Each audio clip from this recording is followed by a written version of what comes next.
Hey guys, it's Pia here with a slightly different video. So a lot of you ask me what I use for sculpting when I sculpt my LPS, and a lot of you seem to not read the description because I actually have that in most of my videos descriptions. It says there what I use, but I thought it would be interesting for you guys to see a video where I actually talk about the sculpting and talk a little bit about the material that I use. I've also started using a different kind of sculpting putty lately called Apoxie Sculpt. I use that mostly for my dolls, and I'm also going to be talking about that because lots of people use this for LPS customs as well, so I thought it would be interesting to do a little video about what their similarities and differences are. So first I'm going to talk about the similarities between these two things that I use. The first one is called Kneadatite, the second one is called Apoxie Sculpt that I've started using recently.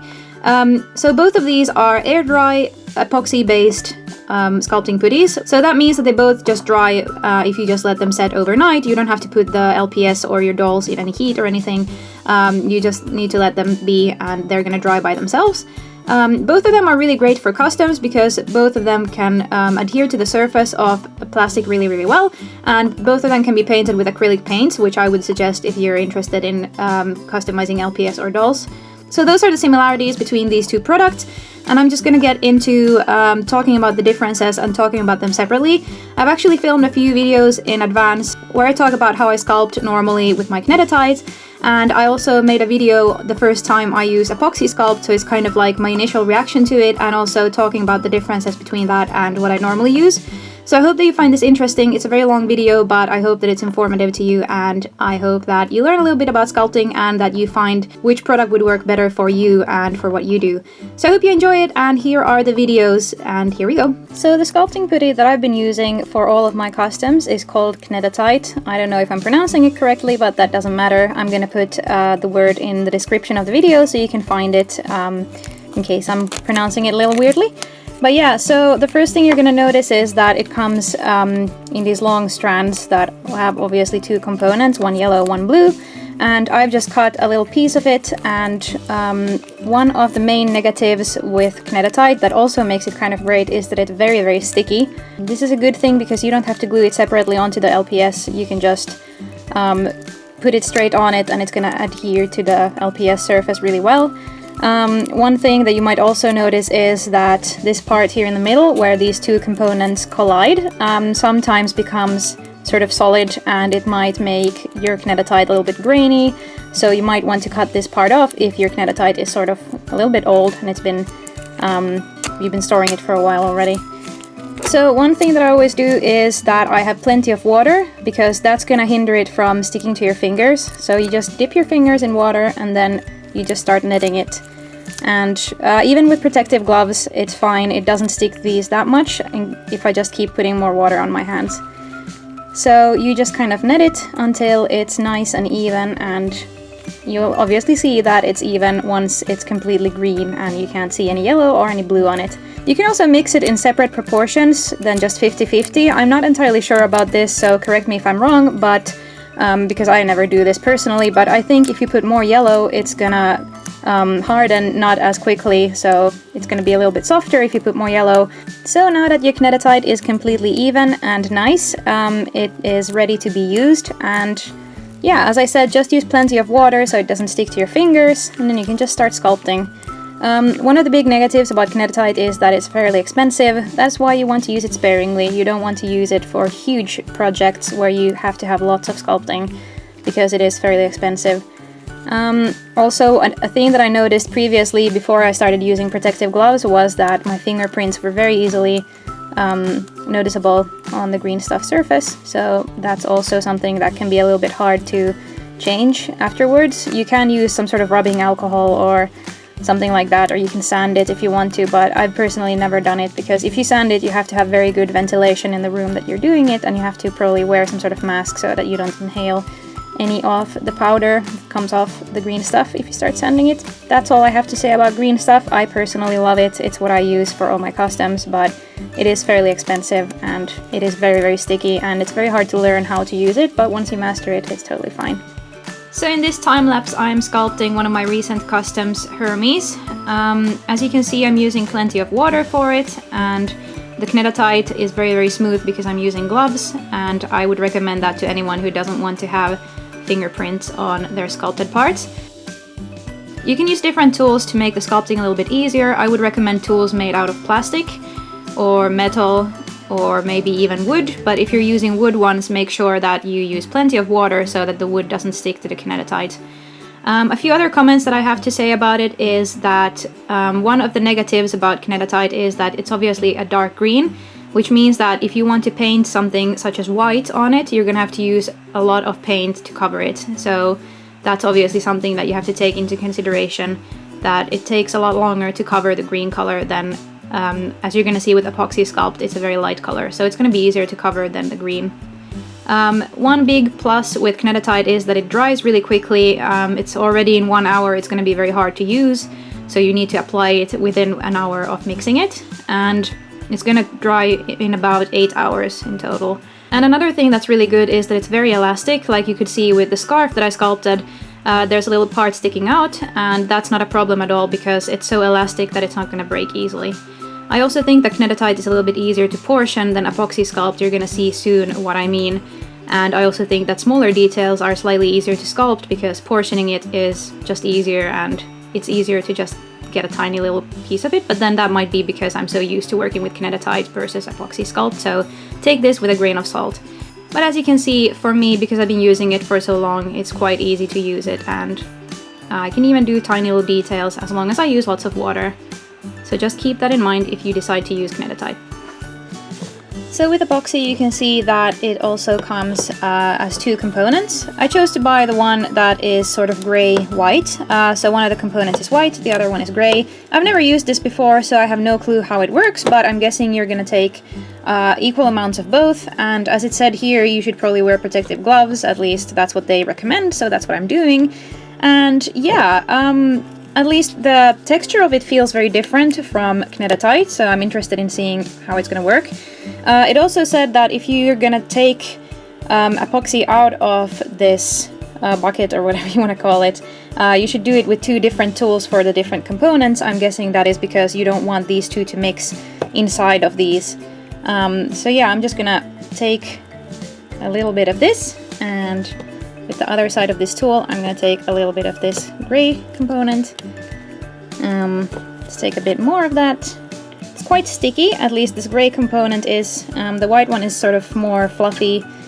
Okay, let's see. I'm just going to see if these are sort of equal amounts. I'm going to dip my fingers in water because I'm guessing that this adheres a little bit to plastic, so it's good to keep your hands wet. Now let's see if this is equal amounts.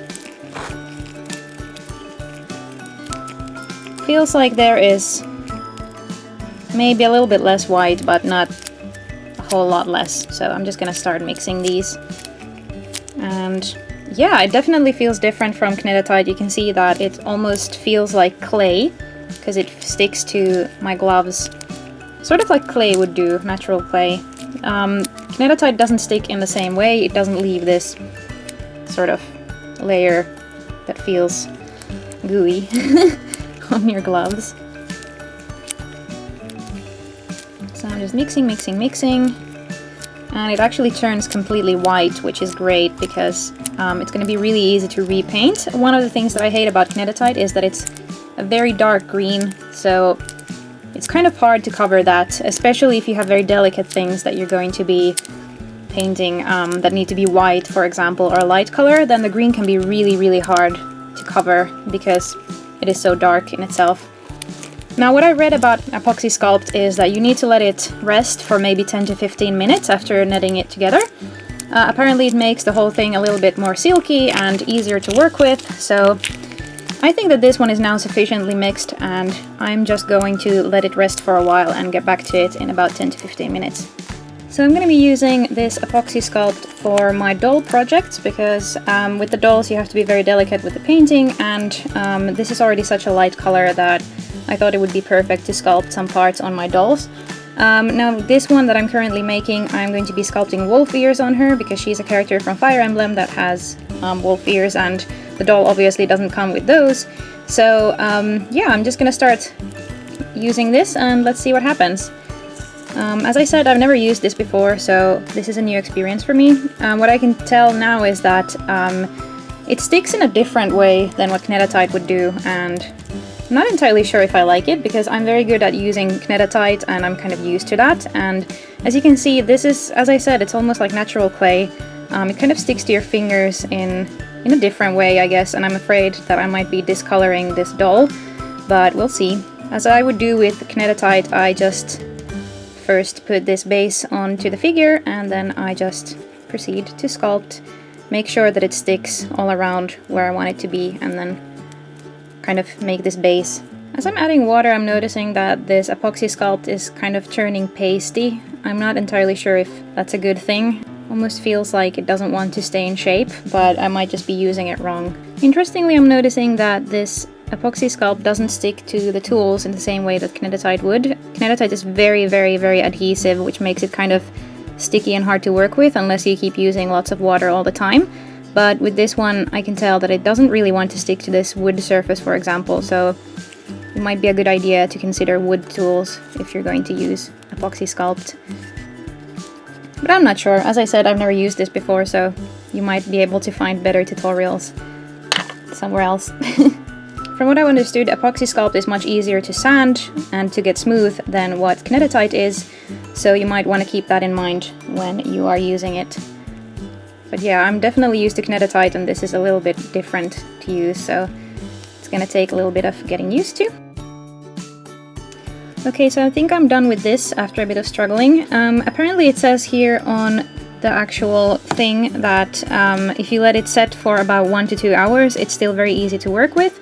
And after 2 to 3 hours, it's still setting up, so you can form details on it. And it's only after 24 hours that it is hard, cured, and waterproof. That's a little bit different from Kneadatite because Kneadatite usually dries in about 8 hours, I've noticed, and actually quite quickly it starts to become very, very hard to use. So I might go back to this in a couple of hours if I remember to do it and add some more details, and I'm going to be very interested in seeing how that works, and I'll get back to you. So as you can see, they are slightly different, but also similar in many ways. I have a few more added comments that I didn't say in those videos, and one of them is that Kneadatite for me is much more elastic than Apoxie Sculpt is. This is something that I noticed when I was trying to sculpt hair on one of my dolls with Apoxie Sculpt, and the hair kept breaking. To illustrate this, what I mean, I'm just going to show a previous custom of mine that I sculpted with Kneadatite, so here it is. So as you can see, normally when I sculpt hair with Kneadatite, I do these long strands and I kind of twirl them to make them look like curls, and this is really easy to do with Kneadatite. It's actually so elastic that it just stays really well in shape and it doesn't break, and you can actually pull even like really long strings out of it and it doesn't break very easily. So that's kind of one of the big points that I wanted to point out, which would be the difference between Kneadatite and Apoxie Sculpt, because I couldn't do this with Epoxy. It kept breaking really easily and it was very brittle. A few other things that I might have forgotten to mention is that Apoxie Sculpt is a lot less expensive than green stuff or Kneadatite. So you can keep that in mind. If you don't have a lot of money and you want to use something that might be a little bit easier for beginners, then maybe Apoxie Sculpt is the right one for you. A few other things about Apoxie Sculpt that I probably forgot to say was that it comes in a variety of colors, so you can choose what color you want it to be, so it will be easier for you to paint. I already mentioned that green stuff or Kneadatite is just green, so that's always going to be slightly harder to cover with light paint, but with Apoxie Sculpt you can choose from lots of different colors what you want the base color to be. And as I also said in my epoxy video, which I forgot to get back to, was that details can be added later. I'm going to show you what I sculpted finally with my doll with the wolf ears, and I can show you the details that I added to it, because I hope it illustrates to you that you can go back to it several hours later and still add details, so it's good in that way. And it's already set a little bit, so it's much easier to handle. So I'm just going to show you my doll really quickly so you can see what happened with it. So here's my doll. You're going to see it in another video, but as you can see, I added these little details here. I sculpted this sort of part to look more fluffy and this upper part to look more smooth, and all those details were easy to add once the epoxy had sort of set for a couple of hours. But yeah, I'm not going to show you more about this doll here because you're going to see it in another video. So I guess those were the differences and similarities between Kneadatite and Apoxie Sculpt. I hope this was informative to you. I hope that this might make it easier for you to decide which one you want to use if you want to start customizing LPS or dolls or anything like that. I'm probably going to stick to Kneadatite when it comes to my smaller projects, but with my dolls, because they're so large in scale, I'm probably going to start using Apoxie Sculpt more on them. I've actually also used it on a few LPS customs, and it does work very well if you're trying to do something that's very large and bulky, and you just need to use a lot of mass on it. Like if you're sculpting a very big thing, it's easier if you have Apoxie Sculpt because it's not as expensive and you can just put a big chunk of it there, and then you can add details with Kneadatite later once the epoxy has set. So that's what I would recommend. I would recommend Apoxie Sculpt for bigger projects that don't require that much detail, and I would recommend Kneadatite for smaller projects that require tons of tiny details, because at least for me it's easier that way. But of course, whichever you're used to, you should definitely use, because yeah, if you learn to use something properly, then anything will probably work exactly the way that you want it to work. So that's all I had to say about these sculpting putties. I hope that this was informative to you, and I hope you found it interesting. So thank you so much for watching, and see you again tomorrow. Bye!